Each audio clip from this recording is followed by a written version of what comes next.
Okay, looks like we're in business. Yeah, I saw that we were live. All right. Okay.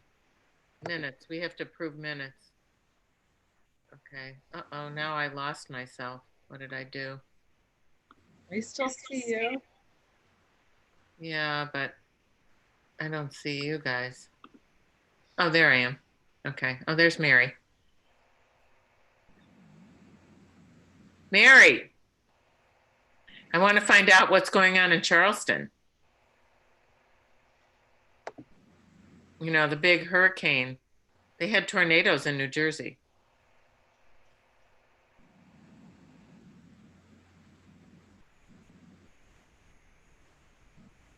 No lipstick, Sandra. Do it sooner. I won't let you see my glass of champagne. We are live streaming now. This is all going up for posterity. Oh, God. No, this is like recorded for posterity. That's the best part. Exactly.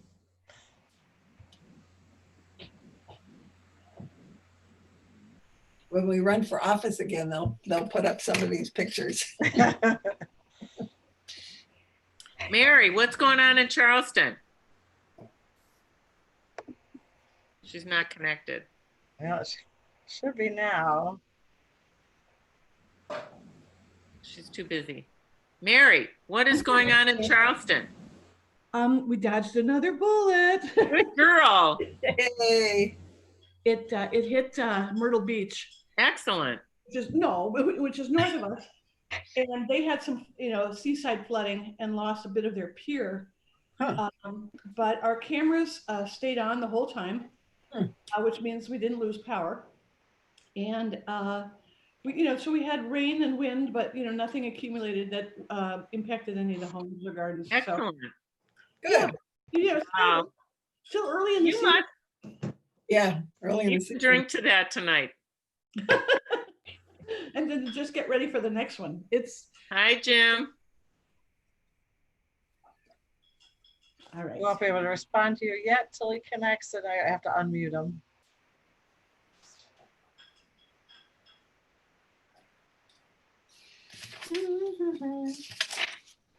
Nancy, we're getting to see different parts of your house. Well, I had to come up to this is my son's bedroom that's been redone since he left. Very nice. He would not have liked the flowers as a permanent addition to his teenage years. Yes.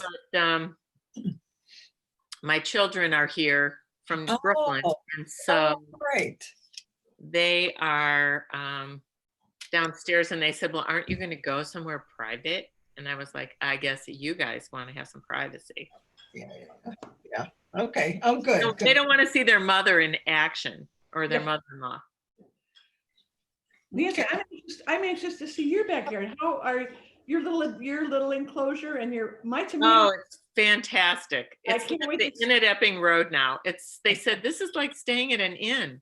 Oh, nice. They're so cute. They really like it. My tomatoes have been a disaster this year. Oh, I'm sorry. Mine are so crazy great. I know. But my daughter is all about these mallows, and your son posted a picture of his mallows in Cleveland Heights on Instagram. So Jenna's like, you have to get what Jack has. Well, everybody I know is having a good tomato summer. I have to tell you, I think I know what I did wrong. Because we came home from South Carolina so late because of the quarantine, shelter in place. Right. Oh, this is Jean. I didn't have time to amend my soil. I just threw those tomato plants in. And I think the soil was bad because from last year. Yeah, because every single tomato plant looks anemic. So I'm going to just rip them all out and go to the farmer's market this year. Oh, wow. But this time last year, you were up our driveway watering for me and taking home tomatoes. Hi, Emily. Not this year. Mary, we can, if you tip your screen down a little bit, we can't see all of you. Yes, you're getting cut off with the nose. Okay, who's missing? 1, 2. Much better. Much better. Hi, Kimberly. Thanks for joining us. Hey, Dave. Hi, everybody. Just realized I need to change my name. I'm That's Kimber okay. Sugar Watershed Partners. I have, Update my label. so we're missing Craig. Is he coming? And Scott? Looks like we have the applicant here. What? Yeah, we do. We have the applicant. But we definitely need Craig and Scott if they're supposed to be coming. It's exactly 5 o'clock, so we'll give them a minute.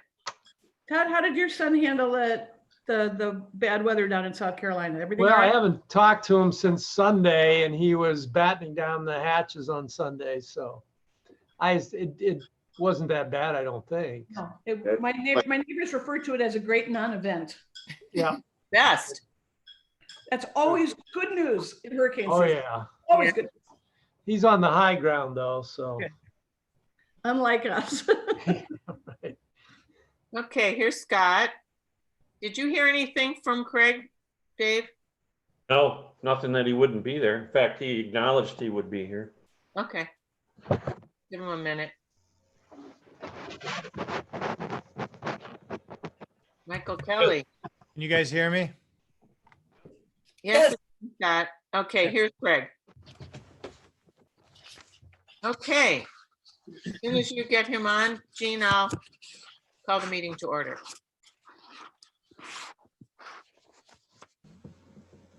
Craig, can you hear us? Okay.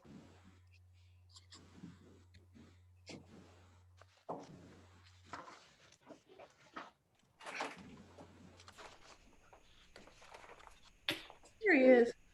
There we go. Okay, I'm going to call the meeting to get to order. It's our regular meeting of the Planning and Zoning Commission. Today is, oh my gosh, I'm in July, so I guess we're on August the 4th.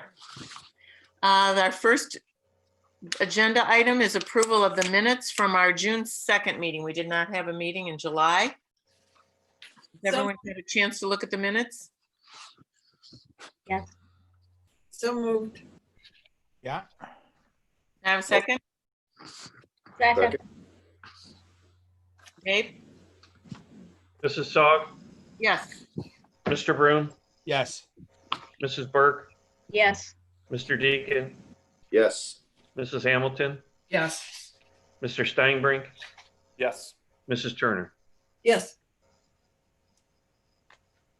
We welcome you, Michael Kelly. Thank you for joining us. And Karen, I didn't say hello to you. Our first agenda item is permission to expand a non-conforming detached accessory structure for the Reynolds residence at 7560 Old Mill Road. And we have in your packet a site plan and some photos. And then I hope everyone received the additional information that Dave sent.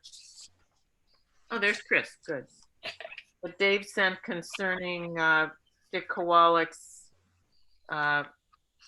proposal and the photos to the basement and entryway through the trees. Mary, do you want to make some comments? Yes, I would. I'm speaking on my own behalf and for Dick as well. Thank you for considering this. I appreciate that Dave told me I do not need a variance, but do need your approval because I will be changing the silhouette of that existing secondary structure. We had hoped to add a side entrance to this cottage for two reasons. One, for convenience, but more importantly, for us right now, is for safety.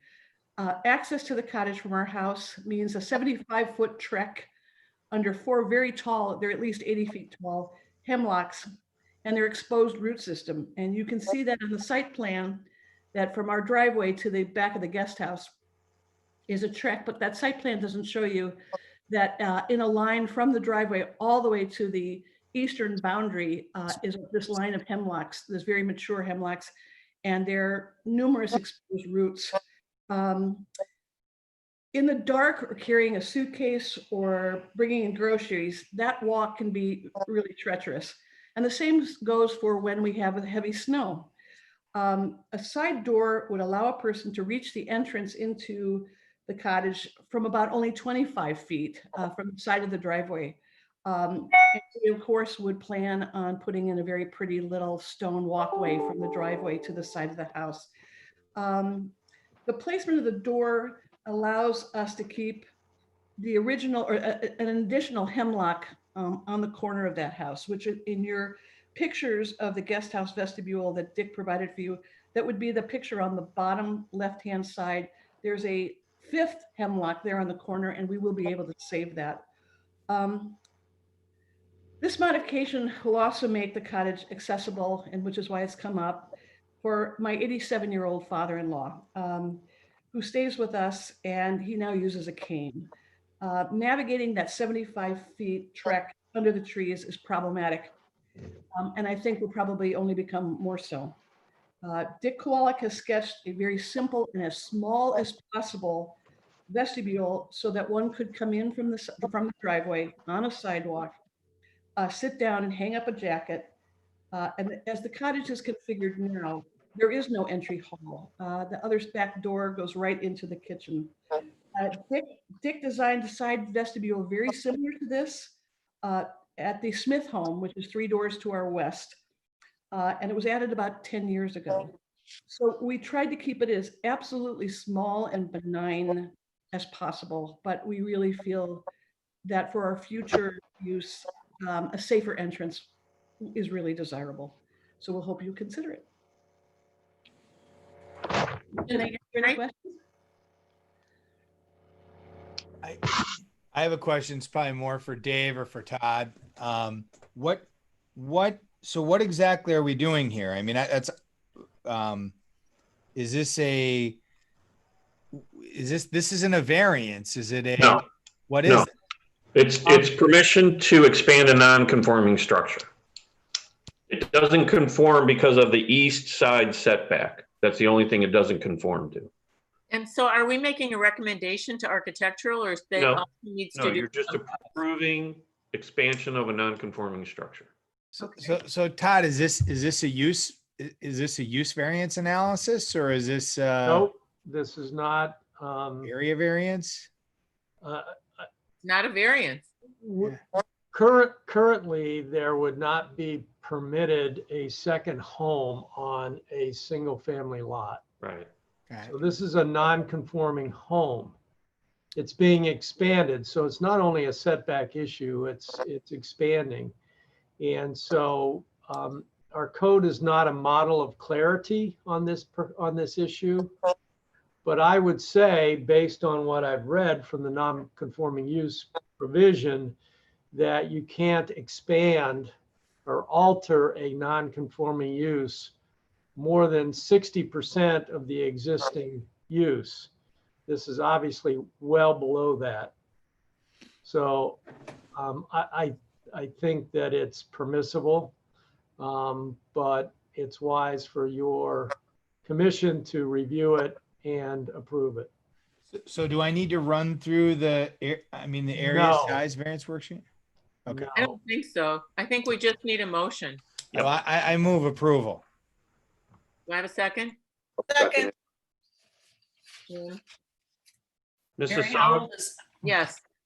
Mr. Broom, Yes. Mrs. Burke, Yes. Mr. Deacon, Yes. Mrs. Hamilton, Yes. Mr. Steinbrink, Yes. Mrs. Turner. Yes. How old is the cottage, Mary?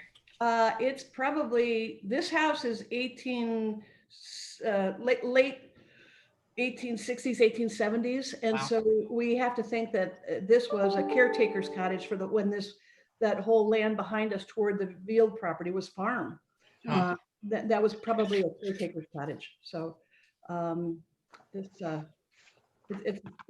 a nice thing to have. And we're looking forward to being able to, make it a little safer to enter and exit. So thank you very much, everybody. Forward to seeing it.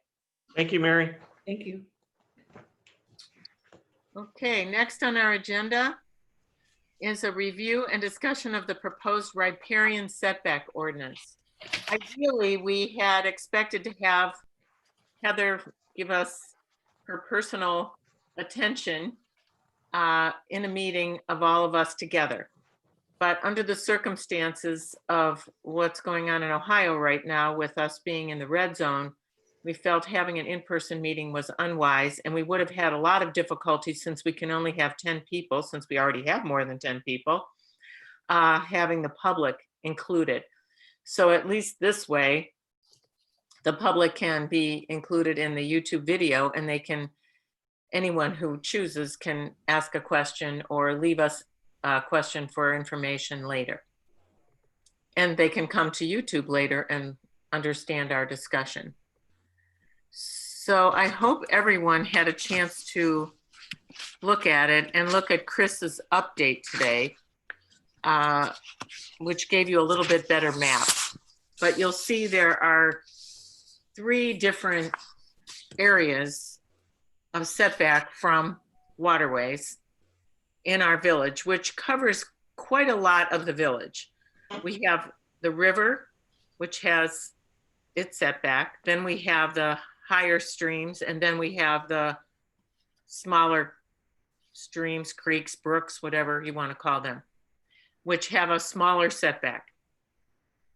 So this has been brought up many times in the past, and we are one of the very few, I think one of 2, is that correct, Chris, that haven't adopted a riparian ordinance. We did have a public meeting for information last year. We didn't use the word riparian. We talked about it in a different way, but we felt it's really this, the issue is out there. Riparian was more of a kind of a word that hadn't been in the original proposal. So I'd like to open it up for discussion for any comments. And Heather, if you have any comments, I know you're here to answer questions. Did you have anything you wanted to say? Very happy to answer questions, and I am sorry for the confusion with my Kim. name earlier. I use Heather's account, so it automatically starts with I Heather. apologize. No, that's my fault. But yeah, my name's Kim Brewster. I'm Deputy Director with Chagrin River Watershed Partners, and I've been working with the village as it reviews our model riparian setback ordinance and considers potentially tailoring that for the village. And I was present and helped with the presentation last spring for the public about healthy streamside areas and how to maintain them. And so, yep, I'm happy to answer any questions anyone has. And just to provide a response to your question there, Nancy, 17 communities within the Chagrin River watershed have adopted riparian setbacks or similar types of ordinances based on our model code. There are a few holdouts. There's a handful of communities that haven't adopted yet. And some of them are considering adoption, just to answer your question there. I'll make one other comment, and that is that the state may mandate our compliance with riparian setbacks, and we'd really prefer to have our own ordinance rather than the state's, I think is our Yeah, that's correct. The plan. EPA will eventually mandate that our feeling is that the EPA will eventually mandate that the village adopt this or something like it as a part of our phase 2 stormwater permit that we have through the EPA.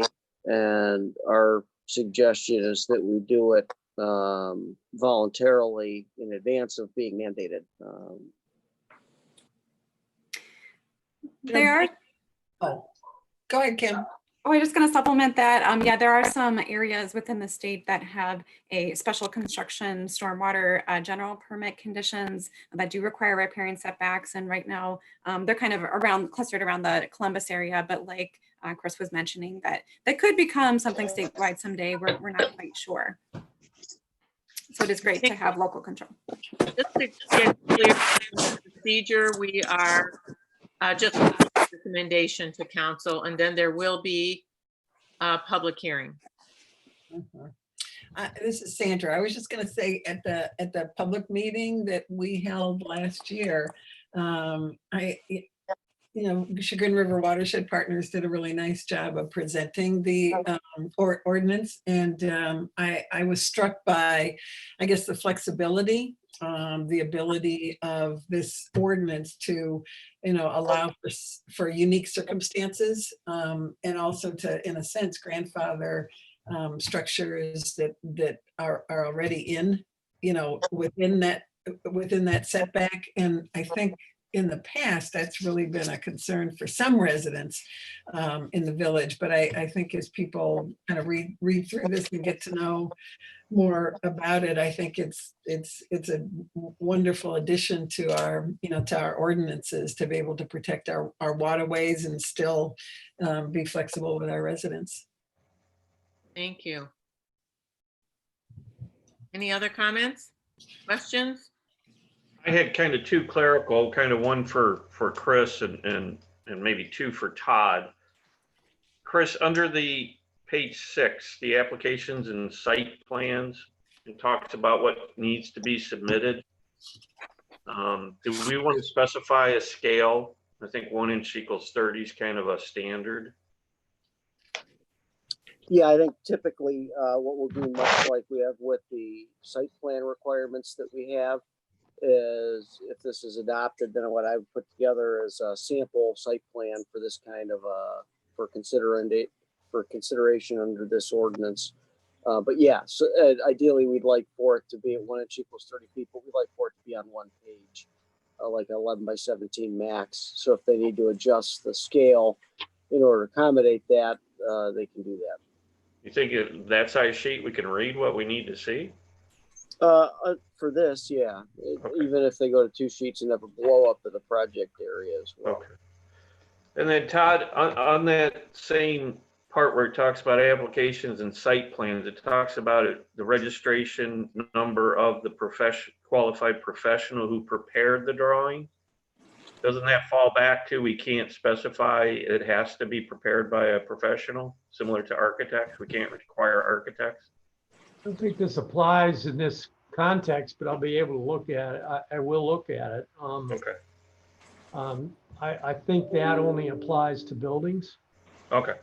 Yeah, we have specified here that we've got a professional engineer, surveyor, landscape architect, or qualified professional as determined by the village. Okay. So this may be different than a building code issue as it relates to a structure. Okay. And the only other thing I thought on page 7, where it talks about removal of damaged and diseased trees, do we want to relate or insert the tree ordinance number so people have that as a reference? Or a general statement in compliance with Right. the codified ordinances. Perfect. Okay. Otherwise, That's all I have. So I just have a couple of quick questions here. So am I right to think of this as, going hand in hand with some of the hillside ordinances that we have in place? Sounds like a plan. I think that's, the idea is to be safe when you're constructing something and to not damage the areas near a stream. Yeah, I think so. I think That's so. fair, Kim? Yeah, just to protect the myriad of benefits those healthy riparian areas provide. Yeah, similar to hillside protection ordinances, but specific to riparian zones. A lot of communities view it as another tool in the zoning toolbox, not to prevent development on any particular parcel, but to simply select the best location for development, similar to like a side, rear, front yard setback. Okay, so then I don't think that there's any I don't believe there's any conflict between our hillside ordinance and this. So they should work well together. And theoretically, if the landowner has no other option, they'll come to planning and zoning and ask for a variance to figure out the best way to provide their goals. I mean, really, when you get down to it, we want to do what the homeowners want to do and try to make the best thing happen. This way, the foundation doesn't get undermined by water, those kinds of things that can happen when you're in a riparian area. And we also are protecting the streams that are feeding into the river. I think sometimes these issues are misinterpreted as a prohibition, and it is clearly not a prohibition. It's really just trying to find the best location. Yeah, it's a planning tool that we can use to work with the residents to locate improvements so that they're going to be less prone to damage as a result of rising water during heavy rains that typically happen within riparian areas. And it also allows us to try to better protect the riparian areas. So you can come at it from both directions and working with residents to pick the best location on their property for these types of improvements. And as everyone knows, we are having a lot more water of late in Yeah. very heavy quantities. Yeah. I had a couple of questions on the draft. First of all, I'd like to commend Councilmember Whitney, because I think we're really fortunate to have a scenic river like the Chagrin River. Gates Mills wouldn't be Gates Mills without the Chagrin River.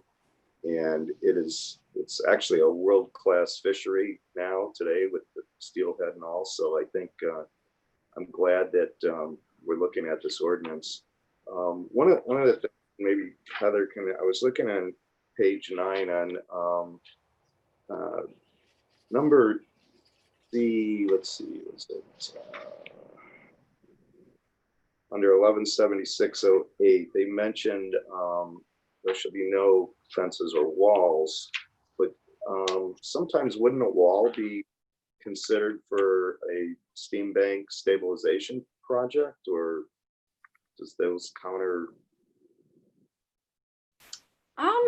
Yeah, sometimes installation of hard structures like a wall or a gabion basket can be considered for stabilizing stream banks. We typically don't recommend those types of approaches unless you're really constricted to use of those types of options because of lack of space or other needs. We typically recommend more of like a bioengineered approach, where the banks might be laid back a little bit, have a more gradual slope, and then installation of maybe some hard structures, but lots of vegetation as well, which gets to that bioengineered approach that I'm talking about. So I think the intent there with walls being prohibited is just that walls can actually sometimes contribute to even further erosion when water rises and you end up having water behind the wall or around it. It can contribute to instability and erosion if it's not properly installed. And we really don't recommend those types of hard structures in riparian zones. And so that's really the intent there. Of course, someone, if they felt the need for installation of a wall, they could seek a variance through the variance process. I guess you could. So Kimberly, to build on what Jim was just asking, we just recently finished a 319 grant bank stabilization across the river. So yeah, that's what I was thinking. As an example, starting today or after this ordinance begins, is that another layer that we would have to take place to permit that a variance to grant that work then through this committee?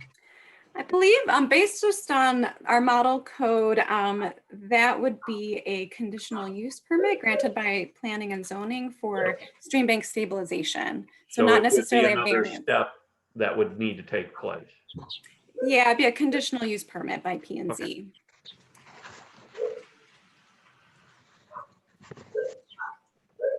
Okay. Anything more, Jim? No, I think that's pretty much answered it. And, I'm not a big fan of putting a wall in, but I know they did that stabilization by the bridge across from the Hunt Club last. And well, that's kind of what I was talking about, but like. Yeah, there was no, that's a natural stream bank stabilization. I think that this fences and walls, that would be more like this speaks to more like a decorative landscape wall as opposed to some sort of a design stream bank stabilization type project. Craig, anything further from you?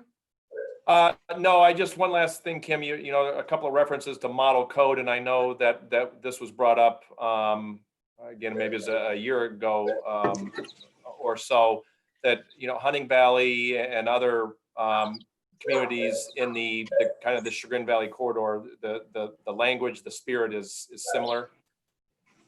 Yes. Yes, Okay. many of our member communities have adopted our model code. They always, tweak it a little bit, and that's the intent of a model code, is to tweak it to meet the needs of the community. We definitely recommend that. For example, in Bentleyville, they have a conditional use for decks less than 300 square feet or less on pre-existing structure. So that's just an example of one way a community might tweak the model code to meet their needs. And there are many other examples of that, but for the most part, they incorporate the spirit of the riparian setback ordinance, which is to really limit soil disturbing activities within that riparian zone as much as possible. Okay, Because thanks. I mean, we don't want to prohibit people from having access if they, if they've got to build a stairway or they got to, some way to get there. And I know the bank's a lot steeper in a lot of places than anyone thinks. Saturday, I kayaked with the kids from the Chagrin Valley Polo Fields here to the village. And so I got to see the whole river in that portion. And believe it or not, there's no place to get out once you get in. So much to my oldest chagrin. But we could still, if someone wanted to construct a way to get access from their property to the river, we could still do that. We could still grant that. Correct. For a variance, right? Well, we can give a variance for pretty much what we would consider reasonable under the circumstances. I mean, there are people that have steps down to the river. Sure. In that area where we just did the reconstruction. Yeah. Right. Yeah. Kimberly, would that be a variance or just, again, another use permit? Based on our model, that would be a variance request. Yep.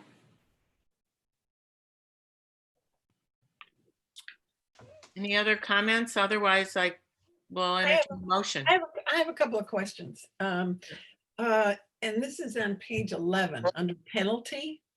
It talks about a fine of not more than $1,000 or imprison not more than 6 months or both. And then it goes on to say a separate offense shall be deemed committed each day during or on which a violation. So are we talking about $1,000 a day, Todd? Could be, but I have rarely seen a judge do this unless it's an offender who's an habitual offender and the judge wants to get that person's attention. So what this does is give the court some really broad discretion in terms of taking care of offenders. So when it says not more than $1,000 or imprisoned, it could be $1 essentially if the judge decides that. Okay. And what this also does is it helps with respect to getting cases through the docket much more quickly because you can waive a speedy trial based on this. Okay. This penalty. Sandra? First-degree misdemeanor. So our prosecutor would tell you that. Okay. I just want to make sure we're not doing an overreach here. No, two things. So again, that's not for us to assign. That's up to the court and the judge. So we don't have the authority to do that. But that is standard throughout our code. That is a standard penalty throughout our current code as a first-degree misdemeanor. Okay. All right. Thank you. Thank you. The second question is back on page 5. 1176.05 C3. So 1176.05 C3. This has to do with the riparian setback guide map. And we obviously have one now. And it says in there that the mayor could at any time amend that guide map as necessary without the approval of village council. So I was just curious about, are we talking about, I mean, because the waterways could change. That's all you're ever going to have. And then in all these areas, and it could be that, that it's a 25-foot setback now, but needs to be 75 later. So I was just curious, does that affect in any way the operation of this ordinance? Or again, does it just have to do with the setback map? And what would be the circumstances where somebody would change the map? Maybe Kim, you could speak to that? Happy to. Yeah, we make it really clear in the code and in communication with communities about our model code that field conditions prevail. The map is a good resource for residents to say, oh, it looks like there's a riparian setback on my property. This is something I need to check into for my potential project. But it really is just a guide, and really those field conditions should prevail. So for example, in another community, member community of ours that has riparian setbacks, they've been out to many properties at this point after adopting setbacks, where they've had to investigate the setbacks. And, after going out to the property, sometimes you see that perhaps the field conditions indicated there was no defined bed bank on that stream. So the setback really, didn't apply to that properties in the very headwaters. And so, as you get more information like that over the years, there might be a need for the community to say, hey, let's update that map to be a better resource for our residents, and provide a, say the map's on your website and you just want a better, more updated map. That might be the time to update it just as a more useful tool for residents. Does that answer your question? It does. And is it consistent also then in the model that it's done by the mayor as opposed to council? I don't know. It seems simple enough to have the mayor do it when there's rather than bring it to council when there's just a simple change in the one area. Yeah. Is that the part of the C3 where it says the Village of Gates Mills? That's what you're referring to, Sandra? No, it's 117. It reads, nothing herein shall prevent the mayor of the village from amending the riparian setback guide map from time to time as may be necessary without the approval of the village council. And if any discrepancy is found between the map in this chapter, the criteria set forth shall prevail. My version's a little different. It might have been updated since I've received the draft, but our model typically says like nothing herein shall prevent the community from amending the guide map. So however the village would like to set up that language is just fine. But we typically recommend it say, Village of Gates Mills or council, however you want that set up. The only thing I would say, Sandra, if you look at the next section, number 4, it tends to say that if there's a discrepancy, the written takes precedence. So if the mayor changed the drawing and there's a discretion, I wouldn't follow the drawing. I'd have to follow what's written. So really, a mayor changing the drawing is irrelevant. It's not going to do anything because the written language takes precedence if there's a discrepancy. But maybe we need to change the language more of why create a conflict? Right. Well, there's certainly a lot of language here qualifying that this is a guide only, and that A and B in that section prevail. So I'm not too concerned about the map being completely accurate. And there's a disclaimer with respect to the accuracy. So it just seems simpler to have the mayor than have council have to deal with every time there's a small change in the map. It just seems simple. I can't imagine that there's really going to be controversy over the mayor at any given time who represents the village from making a small change in the map. It just seems logical rather than to have to bring it to council every time you want to make a different. Yeah, the mayor would be acting on a recommendation from probably either me or Dave, or the Schooner River Watershed Partners. If one of us goes out there and either sees a stream that's designated on the map where there is no defined bed and bank and no evidence that there's based on a project that's been submitted, that there is in fact a stream or riparian setback that needs to be implemented on a particular piece of property. Then scenario, I see this as really being kind of the lowest level, the 25 5-foot either side setbacks. You have more pronounced on the map already and are likely there. The smaller ones are the ones that may or may not actually exist in the field based on the topography and will only come out if somebody goes out and looks at the site once the project's been submitted. So it'll either be it's there and it's not identified on the map, so you need to make a field call and then update the map accordingly. It's shown on the map and it's not there and it needs to be taken off. And then that would be the mayor operating on a recommendation from either me and Dave or the Scrivener Watershed Partners based on a site visit.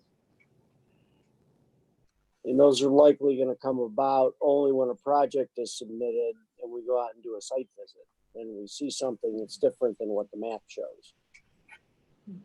Just seems like a more streamlined procedure than trying to go through meeting with council, only meeting once a month. I just think it seems simpler. I can't imagine the mayor, any mayor, whether it's Karen or someone else, doing something nefarious, like allowing someone to build in the stream. I mean, or do something inappropriate.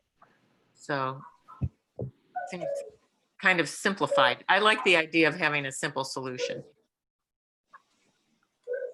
I just raised the issue, so. No, I'm just saying, I mean, I'm looking at the other side and saying, if we're worried about the mayor overstepping his or her bounds, then that just seems highly unlikely. To help a friend out to build something in a stream would make no sense.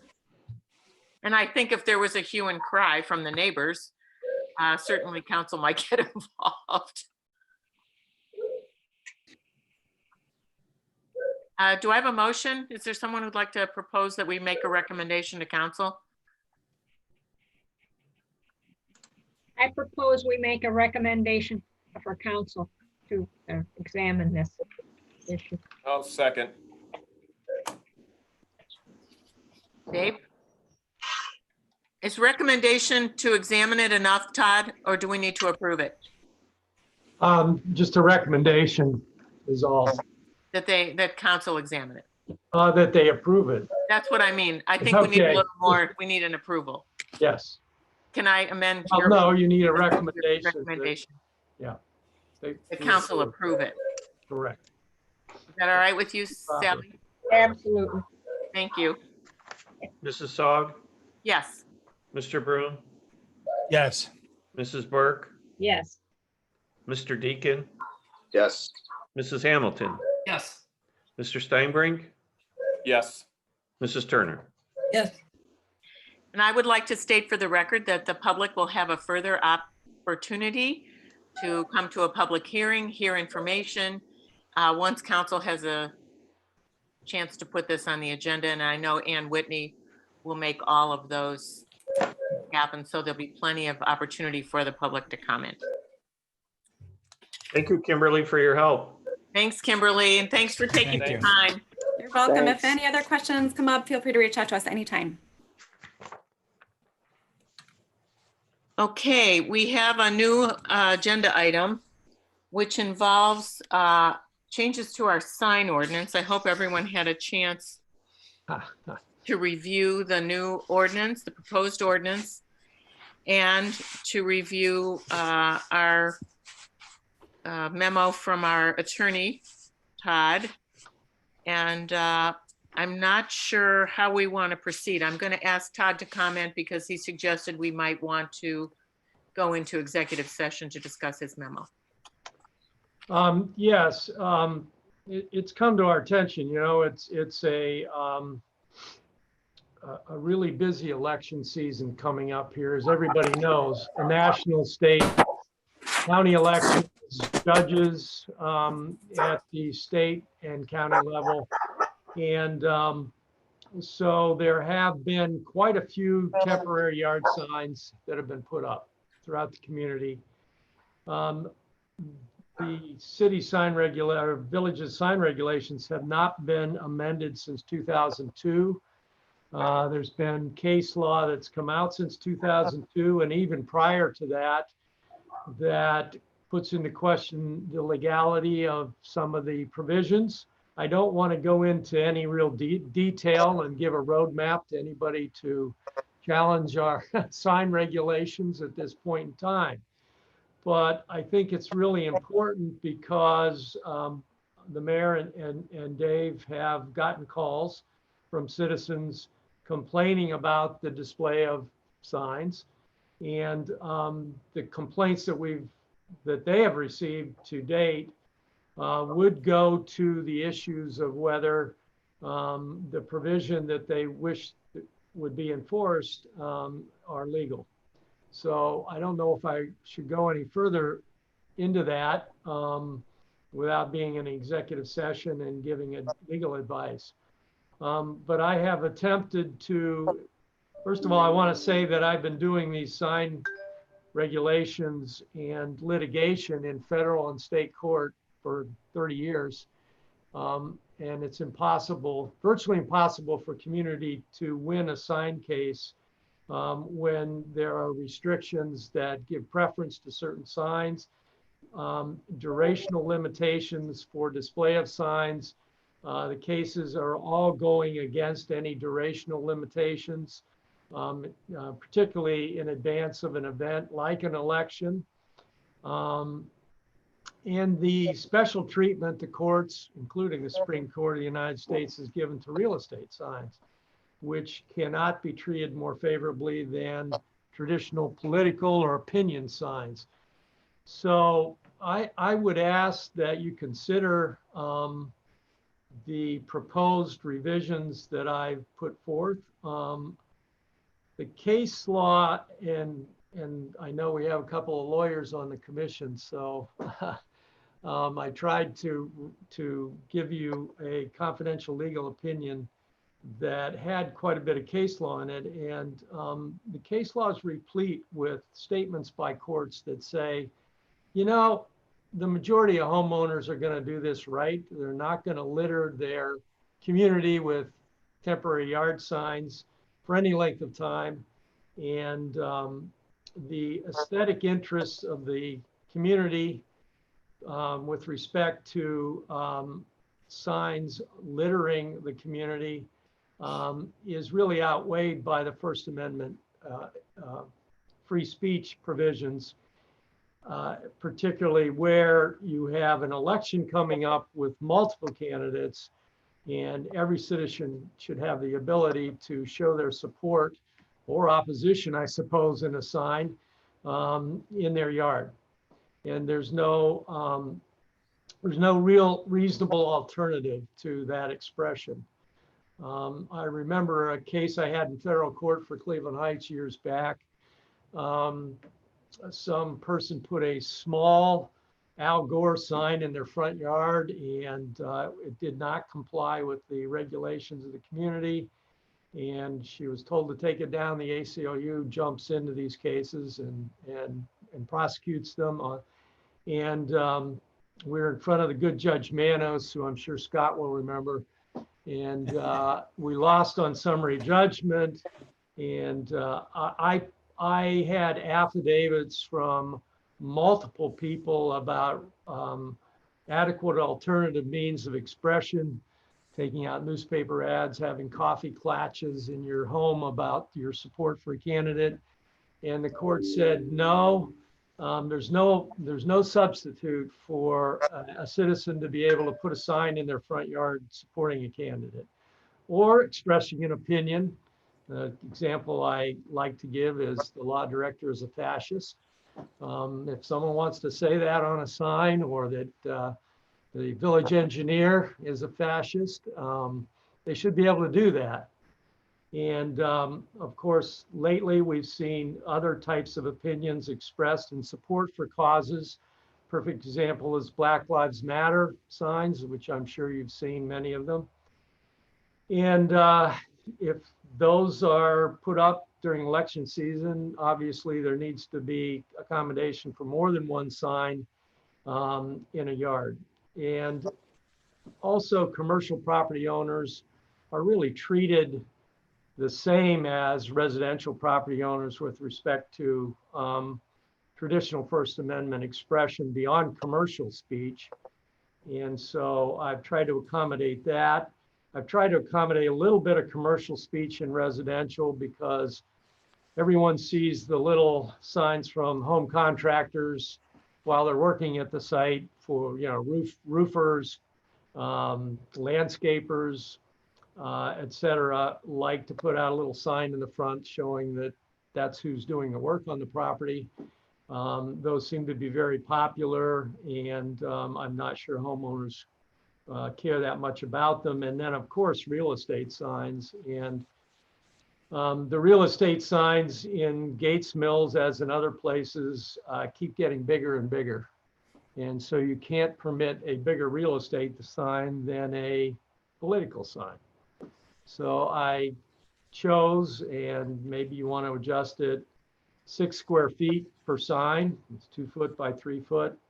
Most political signs are smaller than that. Most real estate signs are at least that size, I would guess, in talking with Dave about the size of those. And, you know, it's been difficult for not only David, but I think every building commissioner, zoning inspector across the United States, and particularly in communities that I service, to really get a handle on these temporary yard signs. It's impossible to permit them, to give permits. It's not proper to take a fee, and the permitting system can be seen as a prior restraint on First Amendment speech. So that's where I'm coming from on this, and I know that I think Karen can speak, the mayor can speak to this if she wishes, but the thought was that we ought to get this in front of council as quickly as possible. There's a 30-day lead time for a public hearing, and we're getting close to November 3rd, the election day. So I just want to ask you one more, for you to expound on one more thing, Todd, and that is, we have had, you mentioned commercial speech, and I fully understand the issue regarding temporary while you're working on the property, or a few days or weeks on either side of commercial speech.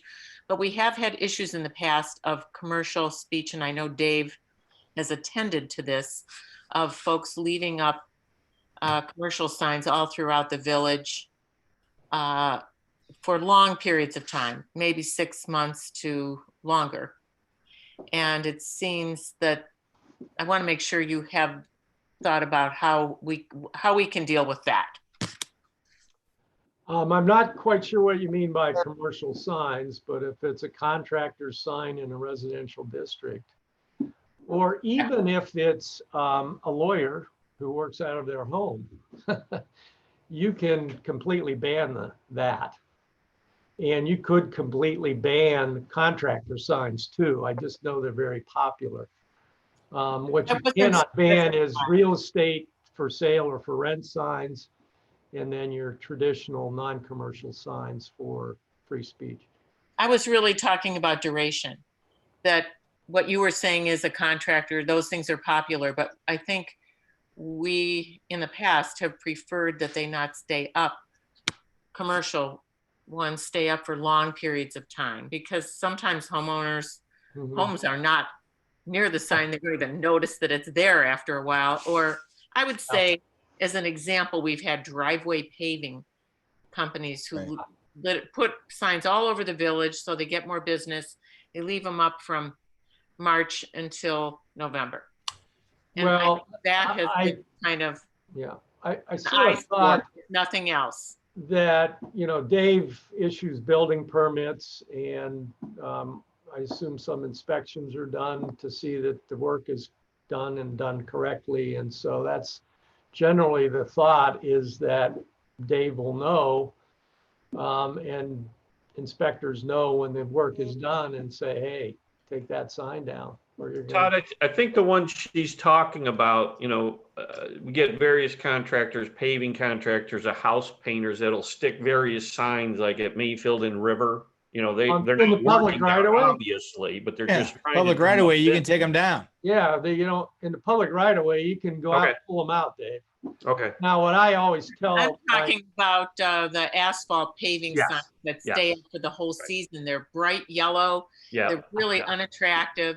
They stick them wherever somebody's gonna pave at some time.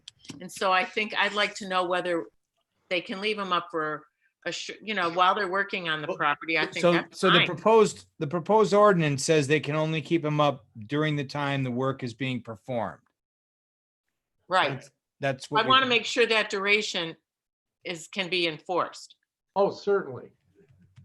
I think it's pretty visible when work is being done. So if the roof is finished, the sign needs to go, the driveway's finished, the sign needs to go. I hope that's easy enough for Dave if he has a better idea. I think he just takes them down. They disappear. I just want to make sure that's not going to be a problem. Yeah. Todd, I do have a question timing wise. I mean, I see in two cases, there is a limit as far as time. What about something, is the example you cited that has no really end event time? It's just a general statement. They can be up 365 days a year. Okay. As Not long as they commercial. don't become unsightly, tattered, Right. torn. Okay. But not commercial. No, not commercial Right. in Right. residential districts, no. Okay. The only commercial signs that would be permitted, I believe, under this would be would be real estate, of course, signs for sale for rent, or these contractor signs that are time limited. This all started because of the complaints that I've gotten with the length of time. We're 103 days out to the election. This was an exact message I got. And the sign's been up for 2 weeks and our code says you're only allowed to have them up for 75 days. Right. And the Take it code down. says you have to get a permit, and Yep. we And you can't have- enforce a permit requirement for them.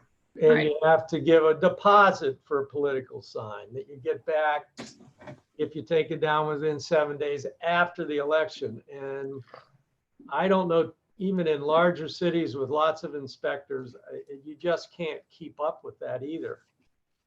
Aside from the fact that it has a chilling effect on First Amendment speech. Can you say something like, well, I guess it doesn't work that way. I'm trying to get a time frame again. These are not fun complaints to get. No. No. So Todd, maybe just to back up a second, sounds, two things here. One is the commercial signs that are kind of being put up by contractors in the village. And the other obviously is the political aspect. Mhm. The signs from contractors are put up.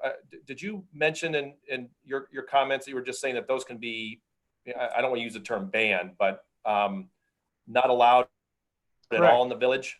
Correct. And I just wonder if that's a better approach rather than time limits on work being done and questioning when things should be up or not up and so forth, that those types of signs, it'd be better if they just weren't permitted in the village.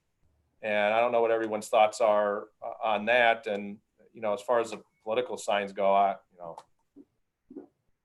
it's who wants to be the bad guy? Is Dave going to be driving around to houses and having difficult conversations, or Karen, is that your job having to do those things? I feel We bad both for get having to them. enforce it. Dave and I both get them. And I've even had a police pick up a sign here or there. It just depends what it is and when it is as to how we handle it, whether Dave goes out and gets it or whatever. Greg, I guess to expand a little bit on yours, it would say the contractors who are physically building a new house or remodeling. My experience has been because of what our housing inventory is. They're very professional signs. They know that they're just while they're doing the work, and they do come down, after the work is complete and the homeowner's taken over the possession. I'm a little more with Nancy in that it's the guy who's trying to drum up the business, sticking them all up Exactly. in the corners and Yeah, stuff. That's I just don't We know how don't you have so make much signs trouble of with- I don't know how you True make the contractor distinction signs are- between the two is the Correct. question. right. Well, they're distinctly different because they're not where the work is being done. The signs we're talking about are out on the corners of where the street lights are on four corners. Take them down, Dave. Just pull Okay. them out. Yeah. The Sounds other like you're ones, in the Craig, right of are way, like, and so, somebody has their driveway being new concrete or paving and That's they go XYZ away. paving. Yeah, Yeah. Yeah, and they go away. yeah, These are the ones that are promoting right. on corners here, there, and all through the village. And when we get them, Dave, don't you think it's like one here, one there? It's not one place. They're like Oh, no, yeah, it's around. typically, yeah, Som Center and the Boulevard, Mayfield and River, it's the big Right. intersection, I Old Mill assume and they River, have it's a the big phone number intersections on where the they feel it. sign. Yeah, I assume Right. they have a phone number on the sign, so Dave, call them up and tell them this is Yeah. illegal and quit doing it, or we'll start issuing criminal complaints in okay. municipal court. Other comments? I'd need a motion to recommend this to council at the next council meeting. I'll Sandra, move. So moved. second? Second? Sandra, can you second? Oh, we lost She's on your, mute. we lost your audio. I'll second. I'll second. Okay, Dave. I'll nothing. I'll vote for it. Mrs. Aug, Yes. Mr. Broom, Yes. Mrs. Burke, Yes. Mr. Deacon, Yes. Mrs. Hamilton, Yes. Mr. Steinbring, Yes. Mrs. Turner. Yes. There you go. Unless there is any other business, do we have any comments, Jean? I don't know where Jean is. He's on mute. I'm sorry, I'm here. Do we have any comments? No, we've had 3 people watching. There are no comments. Okay, thank you very much, Jean, for keeping up with that. And if not, we're adjourned. Thank you, everyone. All right, thanks. Thanks, everyone. For Thank being you. so kind of Nancy, did your kids